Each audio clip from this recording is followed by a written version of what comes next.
please take a seat on the right side. Yeah, but if somebody wants to move in, then you'll be in the way. You're just going to get that roll first. Alright, please take a seat on the right side, ladies and gentlemen.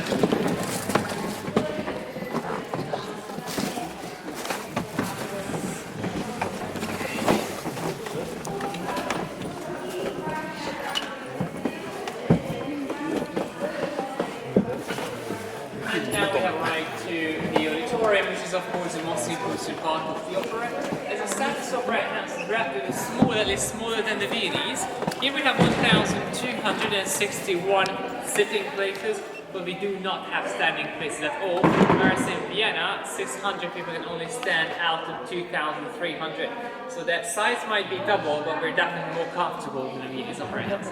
And sacred and social class is very important even here. The top section was the only place available for those who were not aristocrats, leaving all the rest, the boxes and the ground floor, for the members of the aristocratic class who made up about 5% of Hungarian society at the time. And then there in the center we'll see what used to be the royal box, but now is the presidential box. And that's the one that the Queen couldn't use. So whenever she came here, she went for another one, which you'll see on the left side of the first floor. Which is a bit of an interesting choice if you come to think about it.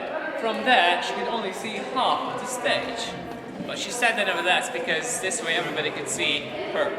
That's why she said that. Coming here back then was not really about appreciating the art, it was about appreciating yourself. It was a social event, and the performance was quite often just background music to the chattering and gossiping of the aristocrats, and of course making the peers very important back then, and the Queen had the chance to be seen by everybody. In the same time, she didn't want to be rude. She knew perfectly that everybody would be looking at her, and she didn't want to attract attention from the stage. So by sitting there, she enabled the entire audience to look at her and the stage at the same time, which is quite thoughtful if you come to think about it. No one sure is that very popular, maybe. Now we cannot see the stage. All we can see is huge iron curtain, which is rarely on display for visitors. It was purely for security purposes. In case of fire, it can be lowered in under 10 seconds, which is very impressive because it's 16 tons heavy. It will be able to hold the fire and keep it on the stage for more than 1.5 hours to give enough time for everybody to escape safely, calmly, without chaos and panic, with an organized way. Where the flush system goes on the stage and puts out the fire.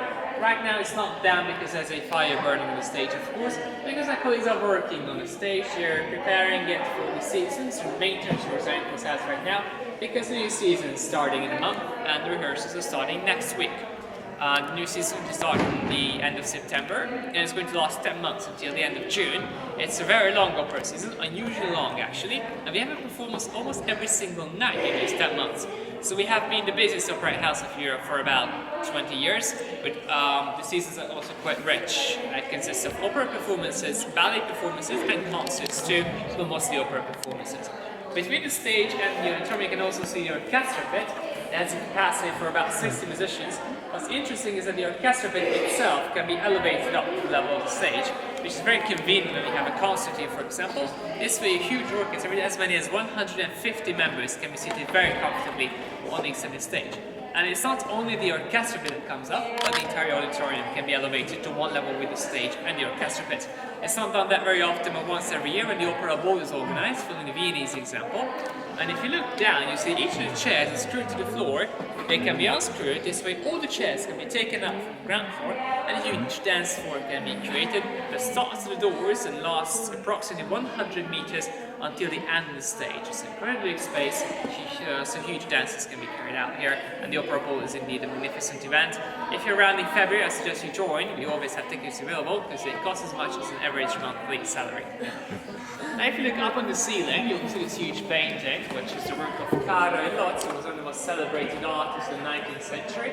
You see his works in St. Stephen's, specifically in the Parliament as well, but this is a major word, the glorification of music, with the gods and gods of Greek mythology who lived in the mountain Olympus. And you see the big chandelier too, which is from Mainz, Germany.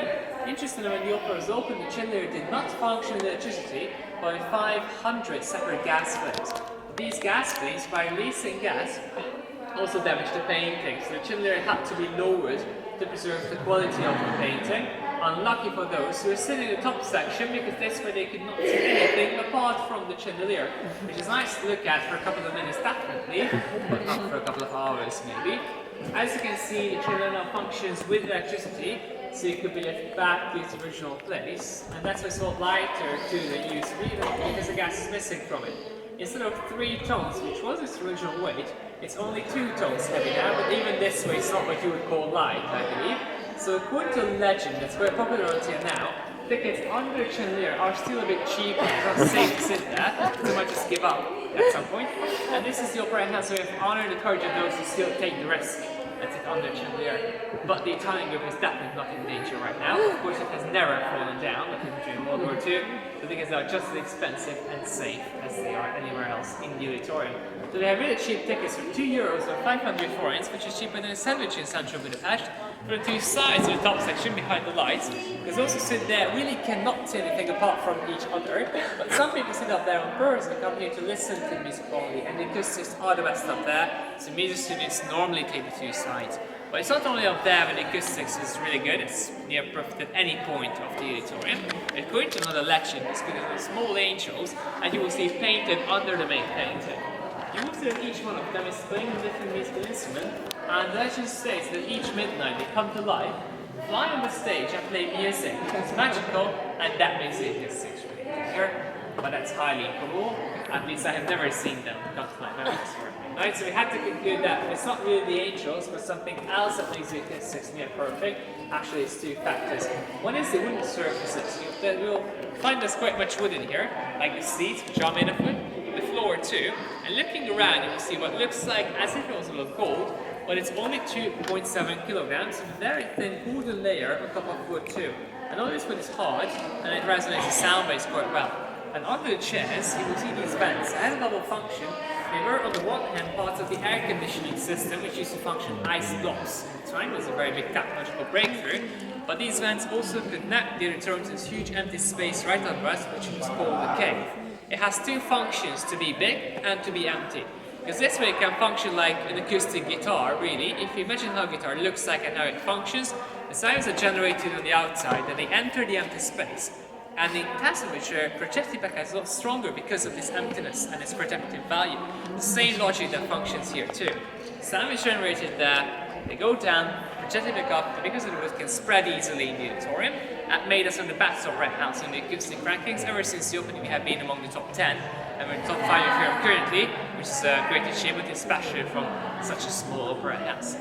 And it's your turn once again, ladies and gentlemen. Do you have any questions before we move on about what you have seen, heard so far? If not, then ladies and gentlemen, I'd like to say thank you for joining me today this afternoon. I hope, yes? Top 5 Sorry, the top 5 opera theatres in Europe or in the world? In Europe, it's the number 1 internationally is the Teatro alla Scala. Vienna's on top 5 or top 10 anyway. We have to be clear on that. Vienna's nowhere to be found. It's the Milanese Opera House, London, Paris, and Copenhagen, and Budapest. Budapest, well, we're normally like number 2 and number 5. They're different ranking agencies with different skills, different methods. And the ranking can also vary depending on the fabric of the clothes of the spectators, how much it resonates the sound. If many spectators use hairspray, it also absorbs the sound waves, so the rankings measure lower acoustic value. So it can depend on such small things too. So we're normally between the top 5, but different. So once again, thank you for joining me this afternoon. Depending on whether you have the mini concert tickets or not, I'll show you either to the mini concert or to the exits. So for now, please all of you follow me this way out and I'll show you where to go. No, please follow me and I'll show you where to go.